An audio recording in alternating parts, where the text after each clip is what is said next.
Hi everyone, this is Venky from VFX mentor YouTube channel. Already మనం last వీడియోలో discuss చేసుకున్నామండి. So Nuke యొక్క software ఏ విధంగా ఇన్స్టలేషన్ చేసుకోవాలి, ఇన్స్టలేషన్ చేసినటువంటి సాఫ్ట్వేర్ని ఏ విధంగా మనం యాక్టివేట్ చేసుకోవాలనేది విత్ ఇన్ చాలా ఈజీ మెథడ్లో మనం చెప్పుకోవడం జరిగింది. సో అది మన ఆర్ఎల్ఎం మెథడ్ అంటాం. సో ఈ ఆర్ఎల్ఎం మెథడ్ మన యూట్యూబ్లో రీసెంట్గా నేను అప్లోడ్ చేశాను, ఒకసారి అక్కడి నుంచి మీరు చెక్ చేయొచ్చు. అదేవిధంగా ఒక కామెంట్ అయితే వచ్చిందండి. సో నాది విండోస్ 11 అన్న ఏ విధంగా ఇన్స్టలేషన్ చేయాలి, విండోస్ 10కి అయితే చేసిన ప్రొసీజర్లో నాకు విండోస్ 11లో చేయడానికి కుదరట్లేదు అని అడిగారండి. అది కరెక్ట్. విండోస్ 10కి విండోస్ 11కి జస్ట్ 2 స్టెప్స్ అయితే మనకి డిఫరెన్సియేషన్ ఉంటుందండి.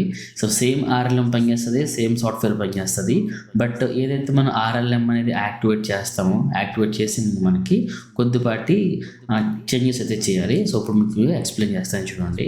సో ఫస్ట్ ఆఫ్ ఆల్ మనం ఎఫ్ఎల్టీ ఏం ఇన్స్టాల్ చేయకుండా ఫస్ట్ ఆఫ్ ఆల్ మనం సాఫ్ట్వేర్ ఇన్స్టలేషన్ చేసేస్తాం. సాఫ్ట్వేర్ ఇన్స్టలేషన్ చేసిన తర్వాత లైక్ మనకి చూస్తారా, ఈ యొక్క ఏదైతే మనకి ఆర్ఎల్ఎం ఉందో ఈ ఆర్ఎల్ఎంలో మనకి డబుల్ క్లిక్ చేసినట్లయితే మనం ఏం చేస్తాము, గో టు ఫైల్ అండ్ విండోస్లోకి వెళ్ళి ఓపెన్ పవర్ షెల్ అని చెప్పి తీసుకున్నాం కదా. అలాగా మనకి విండోస్ 11లో అయితే ఉండదు. ఓకే, విండోస్ 11లో ఉండదు. విండోస్ 11లో మనకి పవర్ షెల్ అనేది రావాలి అంటే కనుక మీరు ఇక్కడ మౌస్ని రైట్ క్లిక్ చేస్తారు కదా, ఇదే ప్లేస్లో మౌస్ని రైట్ క్లిక్ చేస్తాం. రైట్ క్లిక్ చేసినప్పుడు మీకు ఎటువంటి పవర్ షెల్ ఆప్షన్ మీకు కనపడదు. అదే మీరు కీబోర్డ్లో షిఫ్ట్ ప్రెస్ చేసి రైట్ క్లిక్ చేశారనుకోండి, open PowerShell windows here అని వస్తుంది.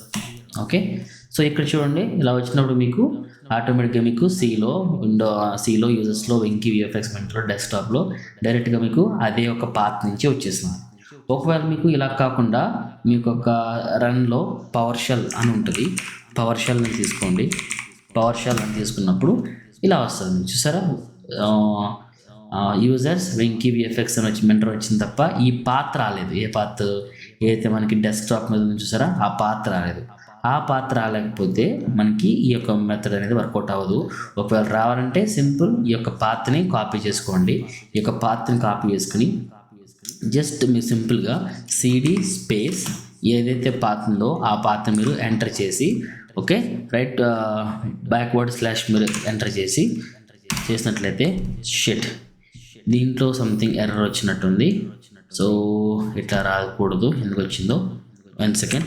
ఇంకొక పవర్ షెల్ తీసుకుందాం. మనకి ఇక్కడ 3 పవర్ షెల్స్ ఉంటాయి. సో ఇది తీసుకుందాం, ఎస్ తీసుకోండి. ఒక్కొక్కసారి నాకు అలా వస్తుంది. ఎస్ చూసారా, సిలో విండోస్ డెస్క్టాప్ వచ్చింది. మనకు కావాల్సింది ఎలా రావాలి, ఇలా రావాలి. ఎలా, shift right click and open PowerShell. So ఎగ్జాక్ట్గా మనకి ఇవ్వండి, సిలో యూజర్స్లో వెంకీ విఎఫ్ఎక్స్ మెంటర్లో డెస్క్టాప్లో ఉన్నట్టుగా మనకు పాత రావాలి. కానీ మనకు వచ్చిన పాత ఎక్కడ ఉంది, ఇలాగా జస్ట్ సిస్టమ్ 32లో ఉన్నట్టే ఉందన్నమాట.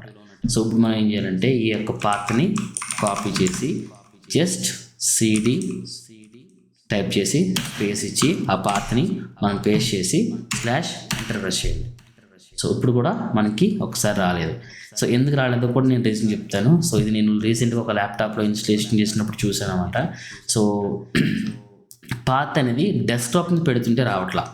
ఓకే, సో ఇప్పుడు నేను ఏం చేస్తాను, ఏదైతే నేను ఈ పాత్ ఉందో ఈ ఫైల్ ఉందో ఈ ఫైల్ని డెస్క్టాప్ నుంచి తీసేస్తున్నాను. డెస్క్టాప్ని తీసేసి నా ఏదైనా ఒక డ్రైవ్లో యాడ్ చేసుకుంటున్నాను. సంథింగ్ ప్రాజెక్ట్స్ లైక్ న్యూ వాల్యూమ్లో సంథింగ్ వర్క్ అనేటువంటి దాంట్లో సంథింగ్ ఫైల్ అనే ఫోల్డర్ పెట్టి దీంట్లో యాడ్ చేశాను. ఓకే, ఇప్పుడు చూద్దాం ఎలా అవుతుందో. So same RLM path copy చేశాను, కాపీ చేసి ఓకే, ఇప్పుడు again CD space the path slash చూసారా, ఇప్పుడు వచ్చింది. ఇంతకుముందు విండోస్లో 32 ఫైల్స్లో ఉండేది, ఇప్పుడు డైరెక్ట్గా మనకి విండోస్ ఆర్ఎల్ఎంకి వచ్చేస్తుంది అనమాట. ఎప్పుడైతే మనకి ఇలా ఆర్ఎల్ఎంలోకి వచ్చిందో ఓకే, అప్పుడు డైరెక్ట్ మీరు ఆర్ఎల్ఎం అని జస్ట్ నార్మల్గా టైప్ చేసి మీరు ట్యాబ్ ప్రెస్ చేసినట్లయితే ఆటోమేటిక్గా దాంట్లో ఏవైతే ఫైల్స్ ఉన్నాయో, దాంట్లో ఏ ఫైల్స్ ఉన్నాయి, .lic, .set, .client, .install, RLM install, RLM uninstall, everything అన్నీ మీకు కూడా విజిబుల్ అవుతాయి అనమాట. జస్ట్ లైక్ దిస్ ఎంటర్ చేస్తాను, ట్యాప్ చేస్తూ ఉంటే ఆటోమేటిక్గా మీకు విజిబుల్ అవుతూ ఉంటుంది. మీకు కావాల్సింది ఏంటి, ఆర్ఎల్ఎం ఇన్స్టాల్ ఎంటర్ చేశారంటే ఆటోమేటిక్గా ఇన్స్టాల్ అయిపోతుంది. ఒకవేళ మీరు ప్రీవియస్గా ఏదైనా ఎఫ్ఎల్టీ ఇన్స్టాల్ చేశారనుకోండి, ఫర్ ఎగ్జాంపుల్ ఇంతకుముందు వెర్షన్లో ఎఫ్ఎల్టీ ఇన్స్టాల్ చేసి ఉంది, సో మీరు దాన్ని ఆ ఎఫ్ఎల్టీని అన్ఇన్స్టాల్ చేసేసారు అనుకోండి, అన్ఇన్స్టాల్ చేసేసి న్యూకు ఎంత ఇన్స్టాల్ చేసేసి సేమ్ మెథడ్లో చేసినా ఒక్కొక్కసారి రాదు. అలాంటప్పుడు ఏం చేయాలంటే మళ్ళీ మీరు దీంట్లో మనకి అన్ఇన్స్టాల్ అని చూసారా ఆర్ఎల్ఎంలో, first of all RLM uninstall మళ్ళీ చేసిన తర్వాత మన ఆల్రెడీ మీరు మాన్యువల్గా మీరు అన్ఇన్స్టాల్ చేసినా సరే ఇక్కడ అన్ఇన్స్టాల్ చేసి అప్పుడు మళ్ళీ మీరు దీన్ని రీఇన్స్టాల్ చేయాలి, జస్ట్ ఇన్స్టాల్ చేయాలి. అప్పుడు మాత్రం మీకు ఈ యొక్క సాఫ్ట్వేర్ ఓపెన్ అవుతుంది. సో నేను దీన్ని మల్టిపుల్ టైమ్స్ నేను ట్రై చేశానండి. సో నా యొక్క డెస్క్టాప్లో కానీ నా యొక్క ల్యాప్టాప్లో కానీ Windows 10లో కానీ Windows 11లో కానీ 100% అయితే నేను దీన్ని డీల్ చేశాను. సో 100% వర్త్ఫుల్ అండి ఇది. సో మీరు ఒకసారి మీరు దీన్ని Windows 10లో కానీ Windows 11లో కానీ మీరు దీన్ని ట్రై చేయండి. 100% ఇట్స్ వర్త్ఫుల్ ప్రోడక్ట్ అనమాట.